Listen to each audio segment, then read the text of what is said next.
Hi guys, I'm Dervla McTiernan. I'm the author of, 4 novels now: The Ruin, The Scholar, The Good Turn, and now The Murder Rule. And I'm really excited to be here with you guys, all the Better Reading members. This is my first time doing kind of a live event where I get to chat with you. So I'm really hoping you do chat with me because I want to say hello to you and see where you're coming from. And I really want to answer some questions rather than me just sit here blathering on at you all the time.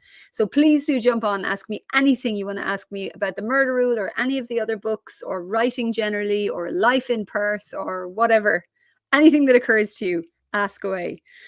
In the meantime, while I'm waiting for your questions to pop up on my screen, I'm going to just tell you a little bit about the book, if that's okay. And so tell you what The Murder Rule is about and what inspired it, and kind of some of the really interesting research I got to learn a little bit about while I was writing the book, and maybe a bit about this crazy tour I've just been on, where I've been everywhere and anywhere in the world. And maybe a bit about the reality of writing life and mom life, which is why I'm sitting here in front of you with like really bad fizzy hair, because I have no time to do anything about it before I talk to you. And you're already hopping on, which is so cool. Hi, Sharon, how are you?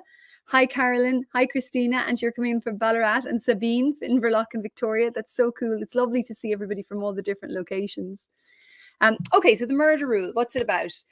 It follows the story of Hannah Rokeby. So Hannah appears to be this sort of idealistic young woman. She joins the Innocence Project on the eve of their biggest case when they're trying to save somebody from death row. And like, she's sort of exactly what you'd expect her to be, at least at first glance. Like, really clever, competitively clever, the kind of girl who wants to impress her professors and change the world. And that's who she seems to be.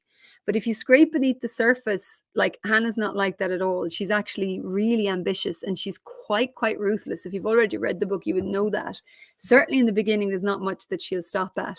She's definitely working to her own agenda. I'm not giving away too much when I say that, like, you learn very early on, she's not there to get anybody off death row. She's absolutely there to keep somebody in place. She believes that they're guilty of something else, and she doesn't think they'll ever be punished for that offense. So she's trying her best to keep them there. So, oh my goodness, you guys have so many questions already. So Kaz is here from Perth, and Michelle from Brisbane, and Yvonne from Northern Rivers in New South Wales. Hi, Wendy. Thank you, Alana.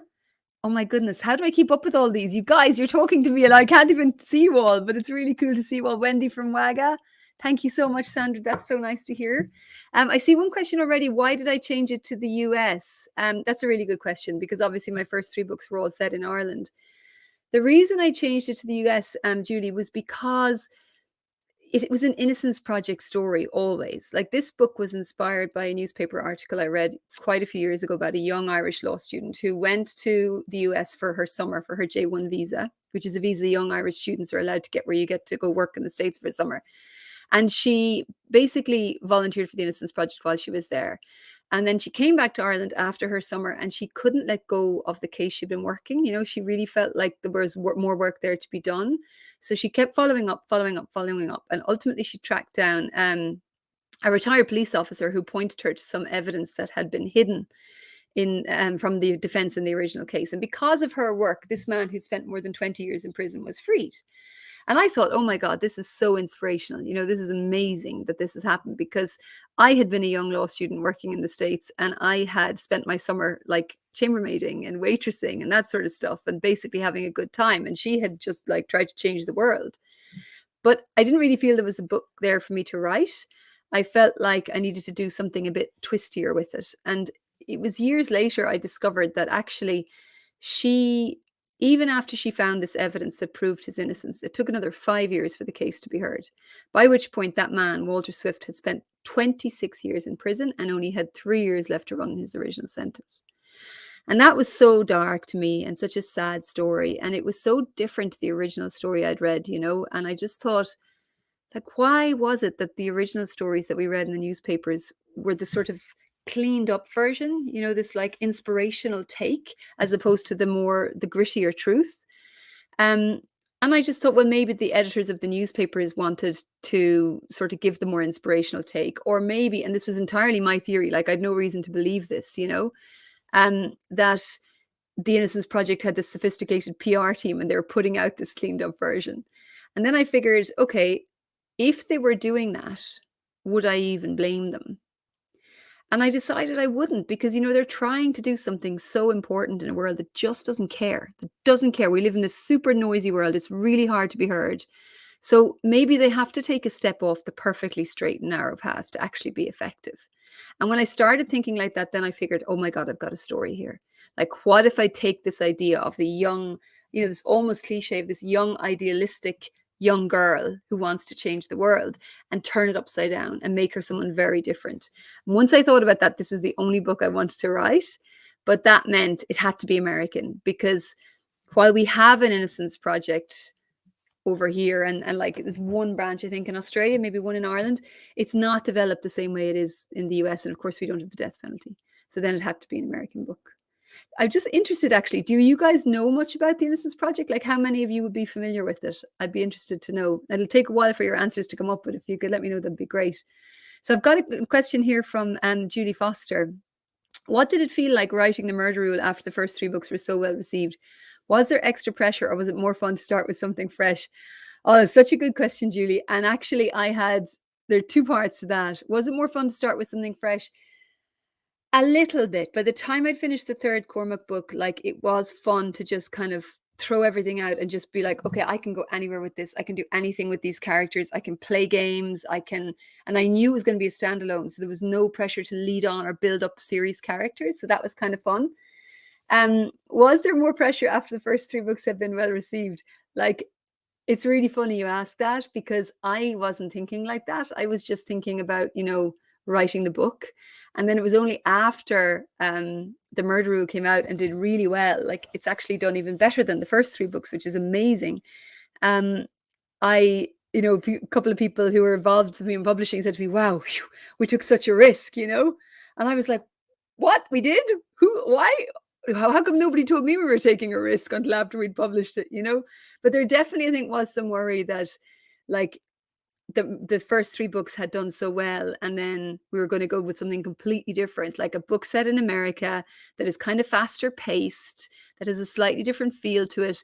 Would people like it the same way, And so it was a bit of a risk, but I'm really happy that it's, I guess, worked out and that people are enjoying the book. I just think I can't think like that. It's my job to kind of try to find stories I'm really super excited to tell, because if I don't feel very passionately about it, it's very hard for other people to care about the story that I write. So I can't worry about the commercial end of it when I'm writing. I've got to really try and find the story, if that makes sense. Okay, so I've got lots of answers here about the Innocence Project thing. And actually, most of you haven't heard about it, which surprises me, but maybe I'd heard about it more because I used to be a lawyer, and maybe it was more of a thing that we heard about in Ireland. But basically how it works is the story, it's the Innocence Project is made up of these groups of lawyers who work pro bono for people who are either on death row or otherwise in prison for a very long period of time, people who have always claimed their innocence and that the Innocence Project believes to be innocent, and who can't afford to pay for lawyers themselves. So they've done some extraordinary work. They first came to prominence when DNA testing was first a thing. And they were able to prove beyond a shadow of a doubt that a lot of people sitting on death row were entirely innocent, mostly Black people, because there's so much racism in the system, but everybody really. And also some people who had been executed were entirely innocent. And that obviously caused a big hue and cry, and they were able to build from that. These days, many of the cases that have been through the courts, if there was forensic evidence available for DNA testing, that testing has already been carried out. So they're obviously now looking for other methods of proving innocence. And this really brought me to some really interesting research, actually, because they've looked a lot at junk science as a problem before the courts. If you've ever watched CSI, you've probably seen them refer to bite evidence at some point. Like, you'll see a photograph or a close-up of a bruise, and they'll say, oh, this is an absolute, like, this is proof that Joe Bloggs is guilty. Like, a bite mark is as good as a fingerprint. Well, that's it's not true. Like, this was junk science. In fact, there was one expert witness in the US who was known to be a very effective expert witness. He was very well qualified. He was very effective before a jury. He could go in and be very impressive. And so he would go in, he would claim all this stuff, bite mark is absolutely unequivocal evidence. It proves beyond a shadow of a doubt that this work that this is the person that we think it is, and it was all untrue. So eventually that was proven, that the science advanced, they were able to show that that was nonsense. Another area of junk science was fire investigation. So investigators would go into a building after a fire, and they would look for evidence of arson.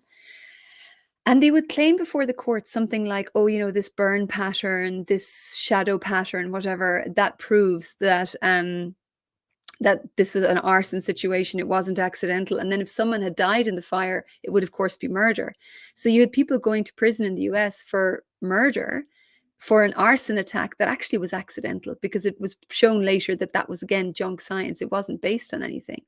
And so that's the sort of thing that the Innocence Project now works at, where they can take one thing that pulls down a bunch of different cases at the same time, so that they can be effective across the system. So they do really amazing work.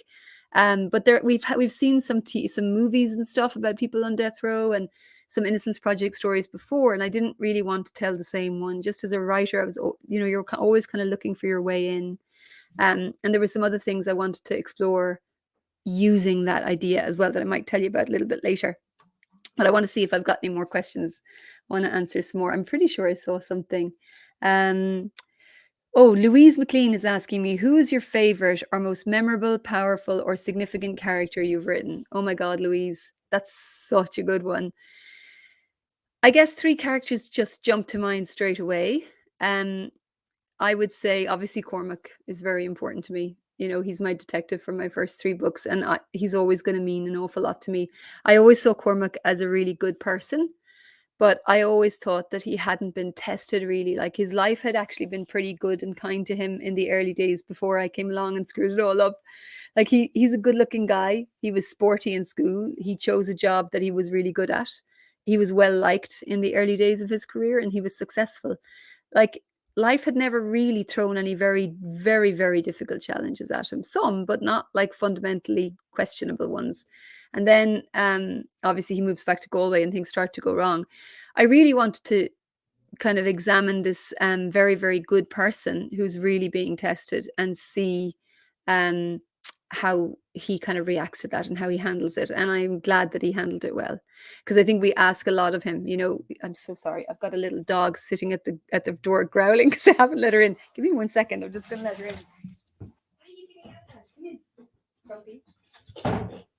Sorry, she's the boss.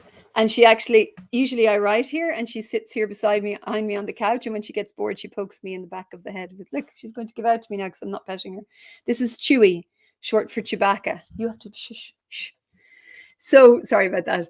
So that's the first character that jumps to mind. The next one is probably Dominica Keane, who is the bad one, the woman from The Ruin, who is so awful and who has done such terrible things.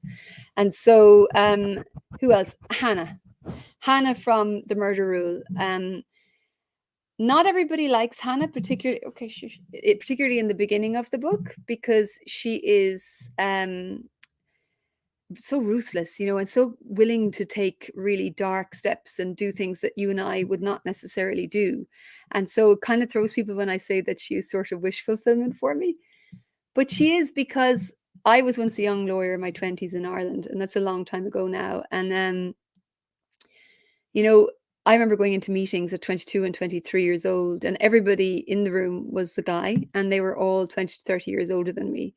And there was just something about being a young lawyer at that time, a young female lawyer, that the code of behavior was sort of, I don't know, you were sort of expected to behave a particular way, sort of a deferential kind of a way. Like, you needed to be good at your job, but just not kind of pushy about it. And you needed to be, I don't know, like gentle sort of in your manner, and ideally like attractive, but not too attractive, that sort of way. Like, there was always this fine line you had to pass. And I think I spent a lot of my time second guessing my own behavior. Like, how is that being received? Did I deliver that information in a way that would make it heard? All this sort of second guessing of myself that had nothing to do with my work. And I think a lot of women at my age did it. In fact, I was talking to some women of my age now who are still practicing lawyers in the States on a podcast recently, and they were you know, they were saying it's actually the same for them now. And they're sort of my generation, maybe a little bit younger. But I think young women today coming out of universities are not like that. And I love that about them. They're so inspirational. You know, they're just different. And so the Hannah in my book is very, very confident in her own ability. And I think that's okay. I think where she goes wrong is she's utterly convinced that she's right about everything. And she's not very good at listening to other people's opinions, at least in the beginning. But I think her confidence is a good thing. So I really like Hannah for that reason. And there's one story I tell to just kind of illustrate what I was thinking about young women. I don't know. Have you guys seen Carpool Karaoke? You know, there are little YouTube videos that James Corden makes for his TV show where he drives around with a musician and they sing the songs and stuff. And he does this one with Lady Gaga that I've talked about before. And he's sort of teasing her at some point about her lyrics, you know, and saying that they're very obscure. And he does this thing where he says, "Oh, when you're working with your producers and they first see lyrics from a song, Gaga, do they go like this?" And he holds up his hand and he goes, making this face. And she just goes, "James, they don't get to do that because I'm the boss." And I just thought, oh my God, you know, brilliant. I just loved it. It made me almost want to stand up and applaud. And it's just her knowledge of her own power and her knowledge of what she's good at. And that self-confidence, I so admire it. And I find it so inspirational. And I really wanted to write a young woman who is like that. And I hope by the end of the book that Hannah has sort of developed into a more rounded person. So that's a very long answer to your question. So Renee Michelle has said that she thinks her previous comment was too long for you to see my question. I've read everything you've written and you were truly one of my favorite authors. Thank you, Renee. That's so kind of you. I'm sorry I missed your question. I must have missed it. It must be further up the thingy.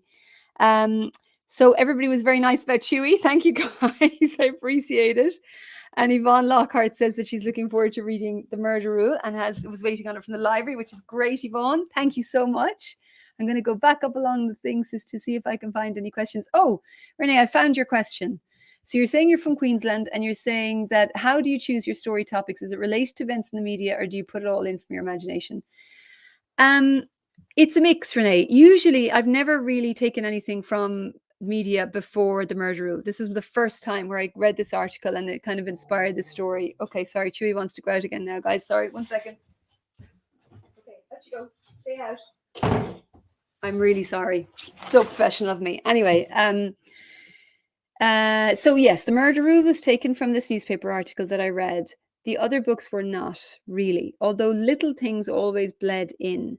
Like when I was writing The Good Turn and I was writing a lot about police corruption, I was reading things in the media, small stories that were suggestive of certain kinds of corruption and certain kinds of behavior that existed within the police, and some bigger stories where, there was, I can't remember all of the details of it now, but there was a particular case where a police officer had sort of been a whistleblower and had been absolutely ostracized by the police as a result and had actually been set up for like an absolutely heinous crime. He was completely innocent of it by other police officers. So you could see that there were real problems in the police at that point.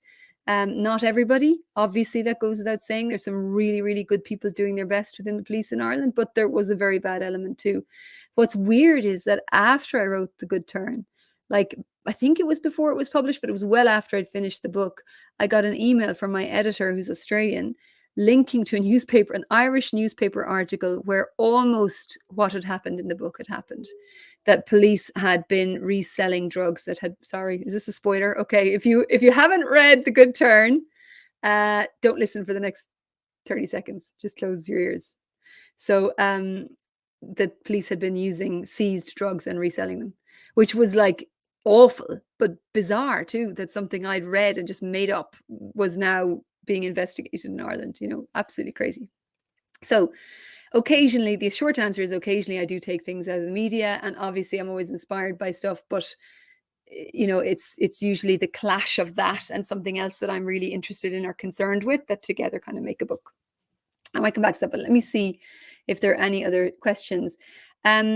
Susan McDonald would like to know, do I work out an ending or hope something comes up as I'm writing? A bit of both, Susan. Like, I always like to know that I've got an ending in mind, that I can land the plane, if you know what I mean, before I start writing. But I rarely actually end up using that planned ending.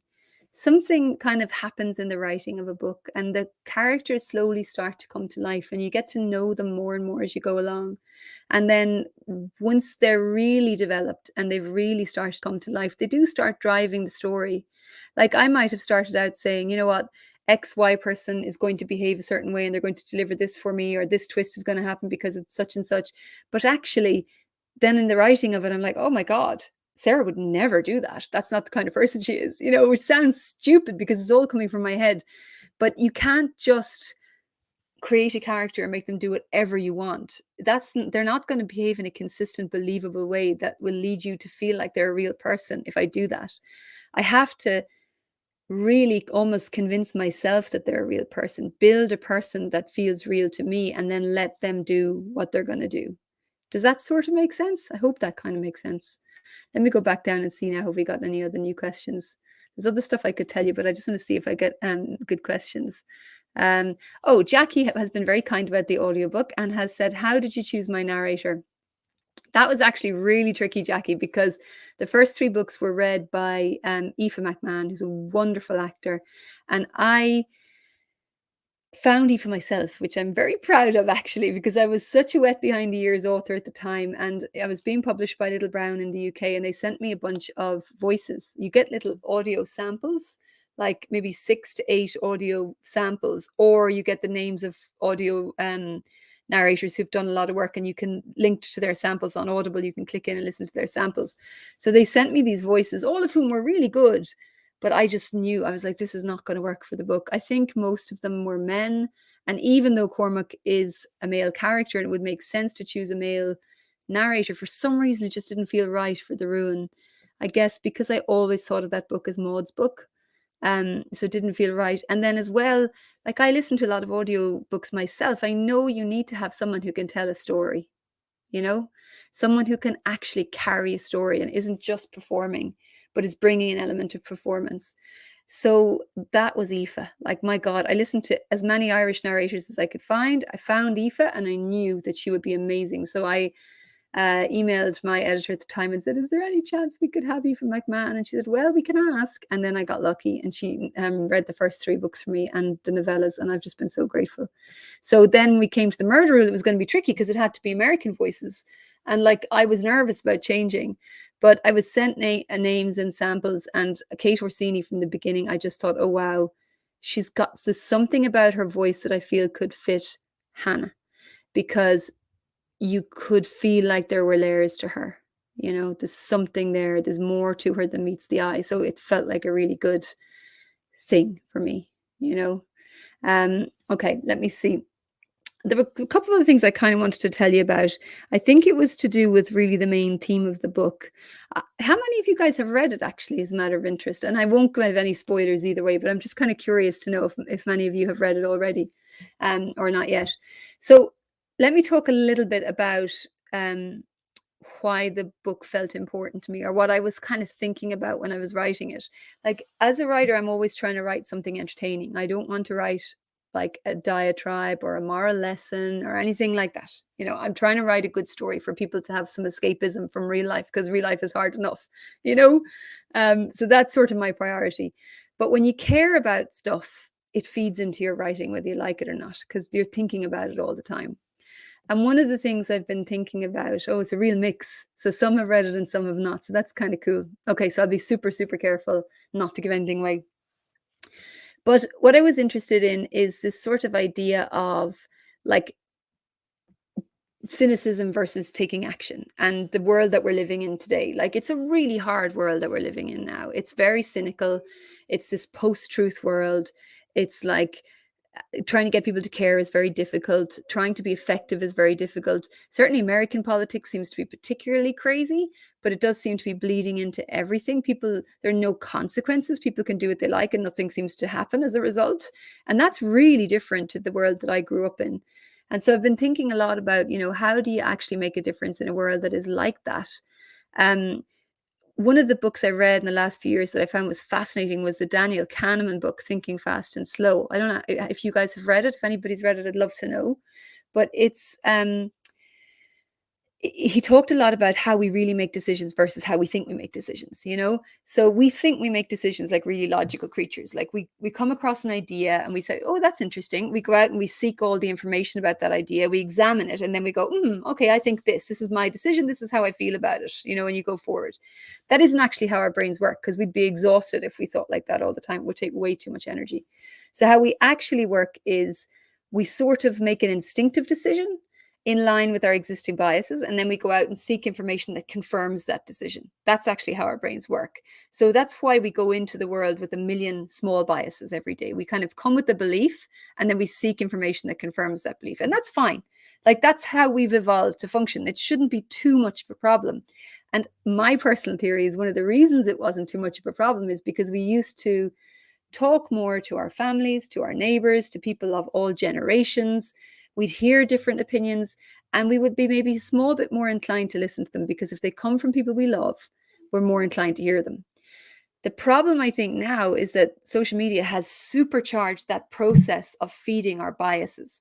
So because of the way social media algorithms work, we just get loads and loads of information that confirms our bias, confirms our bias, confirms our bias, and we get pushed further apart into opposing camps, and we don't listen to each other at all.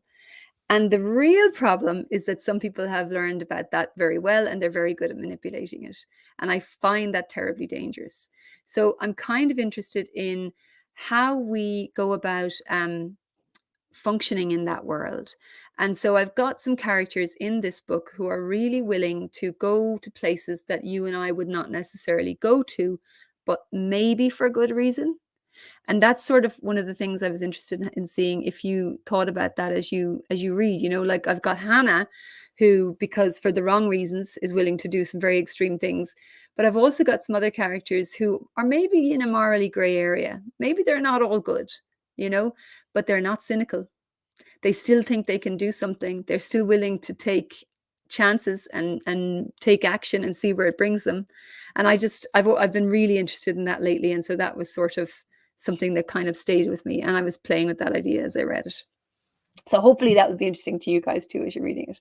So I'm going to go down through now and see if I've got any other questions, because we're running a little bit low on time. Oh my God, I've only got like 3 minutes left, 2.5 minutes left. So I'm just going to see if I can find any good ones. So if you've got a question you want to ask, pop it in now and I'll see if I can catch it at the very end. I'm just going back up through. Monica McCarthy, hi, you got the murderer from your son. That's so great. It's lovely to hear. And a lot of people saying they're also dog lovers, which is very nice. Louise's caboodle is watching too. That's gorgeous, Louise. I wish I could meet them. Okay, I don't think I can. I'm not seeing another question, even though I'm sure there must be. Let me go back to the end and see if anything else has popped up. Just some very nice comments from people. Okay, so the last question I guess I'll answer, unless somebody comes up with a new one, is from Sandra Driscoll, who's asking if I have another book in the future. I definitely do, Sandra. I'm working on another book right now, which is about it's very different. It's a standalone novel. It's about a young couple who are very much in love, very beloved in their community. Both sets of parents are really embedded in the community as well. There's just something about this pair that really, you know, catches everybody's attention, and everybody's kind of rooting for them in a way. They're only just 18. They were in university for their first year, but it kind of didn't work out because of COVID. They've been largely at home. And then as COVID ends, they go on a trip together, and only he comes back.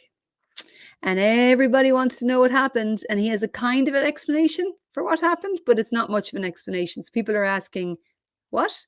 Why? But how? And he just doesn't tell you much. And weirdly, his parents don't even ask a lot of questions. They sort of just close ranks around him in a very protective manner. And her parents are desperate to find out what happened. Obviously, the police become involved at a certain point, but it's really about the parents. How far will her parents go to get to the truth? How far will his parents go to protect him? And so that's the story I'm working on right now, flat out. Like, I mean, flat out. I just got back from tour on Saturday, and I am just writing hell for leather on this book and really excited to be back, which is why I've got the crazy writer's hair, because I've been doing this all day. So sorry about that, anybody. Thank you all so much for coming. It was so lovely to talk to you. And I honestly could answer your questions all day. I see yours, Julie. I'd love to answer it. Yes, there are 2 kids in the house, 12, 10, 2 dogs, hectic. The hardest thing is just kind of closing off your writing time and not just spending your whole time dealing with household stuff, but you do try and get better at it. Thank you all, guys, for all your gorgeous comments and stuff. Tour was brilliant, Kimberly. Thank you. It was crazy. Australia, the US, and Ireland. I flew almost every day for 3 weeks. I think until Ireland, I had 2 days without flying. And then in Ireland, I had a couple of days without flying, and that's about all. But anyway, thank you, guys. We're out of time. Lovely to talk to you all, and I hope I get to talk to you soon. And if you read The Murder Rule, I hope you enjoy it. Thanks. Bye-bye.